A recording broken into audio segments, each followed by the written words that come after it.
ഇന്ന് ഡിസംബർ 25.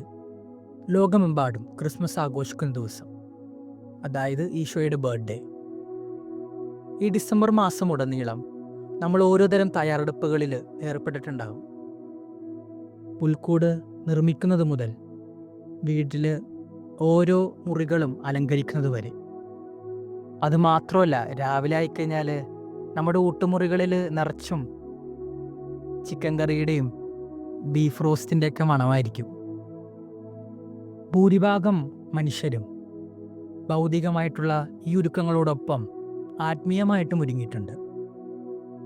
നോമ്പെടുക്കുന്നത് മുതൽ ഓരോ പുണ്യപ്രവൃത്തികൾ വരെ ഉണ്ണീശോക്ക് വേണ്ടി ചെയ്തുകൊണ്ട്.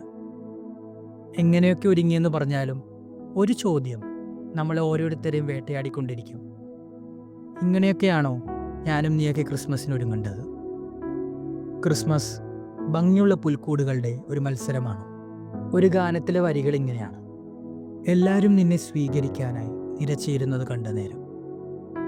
നമ്മൾ ഇനി ദിവസം ഭംഗിയുള്ള പുൽക്കൂടുകളൊക്കെ നിർമ്മിച്ചുകൊണ്ട്, നല്ല തോരണങ്ങളൊക്കെ തൂക്കിക്കൊണ്ട് വീടൊക്കെ അലങ്കരിച്ച് ഈശോയ്ക്ക് വേണ്ടി കാത്തിരിക്കുകയാണ്. ഈശോയുടെ പിറവിക്ക് വേണ്ടി 1000 നാവിൽ കുർബാനയായി അവിടെ നലിയുന്ന നേരം. ഇന്നീ ദിവസം നമ്മുടെ നാവിൽ കുർബാനയായിട്ട് രൂപം പ്രാപിക്കാൻ പോകുന്ന ഈശോ എല്ലാവരുടെ പുൽക്കൂട്ടിൽ ജനിക്കാൻ പോകുന്ന സമയമാണ്. പക്ഷേ ഈ വരികളെക്കാൾ എങ്ങനെ നമ്മൾ ക്രിസ്മസ് ആഘോഷിക്കണം എന്ന് നമ്മളെ പഠിപ്പിക്കുന്ന വരി ഇതാണ്: ഈശോ വരേണയുള്ളിൽ എന്ന് ഞാനും പ്രാർത്ഥിച്ചിരുന്നു. യാഥാർത്ഥ്യം പലപ്പോഴും വികൃതമാണെന്ന് കേട്ടിട്ടുണ്ട്. ഈശോ ശരിക്കലും നമ്മൾ വിചാരിക്കുന്ന ഭംഗിയുള്ള പുൽക്കൂടുകളിലൊന്നുമല്ല ജനിക്കേണ്ടത്. നമ്മുടെ മനസ്സാകുന്ന പുൽക്കൂടിലാണ് ഈശോ ജനിക്കേണ്ടത്. ഇന്നീ ദിവസം വിശുദ്ധ യൗസേപ്പ് നമ്മുടെ മനസ്സാകുന്ന കവാടങ്ങളിൽ കൊട്ടുന്നുണ്ട്. തൻ്റെ ഭാര്യയ്ക്ക് പ്രസവിക്കാൻ ഒരു സ്ഥലം തരുമോ എന്ന് ചോദിച്ചുകൊണ്ട്.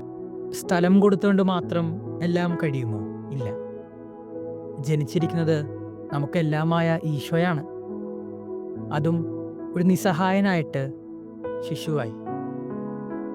ഈശോക്ക് തണുക്കുന്നുണ്ടാകും ഈ രാത്രിയിൽ, അല്ലേ? മാതാവ് തൻ്റെ കയ്യിലുള്ള തുണികൾ കൊണ്ടൊക്കെ പൊതിഞ്ഞാലും ജനിച്ചു വീണ ശിശുവിന് ഈ തണുപ്പുള്ള രാത്രി അതിജീവിക്കാൻ വളരെ കഠിനമാണ്. ഈ ഒരു പ്രശ്നം നമുക്കെങ്ങനെ പരിഹരിക്കാം? നമ്മുടെ സ്നേഹമാകുന്ന വൈക്കോല് കൊണ്ട് ഈശോയെ മാറോട് അടക്കി പിടിക്കണം. പക്ഷേ ഈ ചൂടിനിടയിലും ഈശോ കരഞ്ഞുകൊണ്ട് ഒരു കാര്യം നമ്മളോട് ചോദിക്കുന്നുണ്ട്: എൻ്റെ ശൂന്യമായ കൈകൾ നിങ്ങൾക്കാവാൻ കഴിയുമോ? ഈ വൈക്കോല് എൻ്റെ അമ്മയുടെ മുഖത്തോട്ട് ഞാൻ തട്ടിത്തെറിപ്പിക്കുന്നുണ്ട്. എൻ്റെ ഈ മൃദുലമായ പാദങ്ങൾ നിങ്ങൾക്കാവാൻ കഴിയുമോ?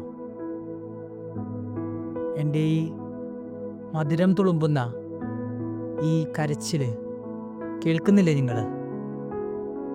എൻ്റെ ഈ മധുരം തുളുമ്പുന്ന നാവുകളാവാൻ നിങ്ങൾക്ക് കഴിയുമോ?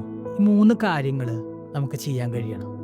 എന്നാൽ മാത്രമേ ക്രിസ്മസ് എന്നത് ഒരു പരിപാടി എന്നതിനേക്കാൾ, ഒരു ചടങ്ങ് എന്നതിനേക്കാൾ, ഒരു പ്രവൃത്തി എന്നതിനേക്കാൾ ക്രിസ്മസായി മാറും.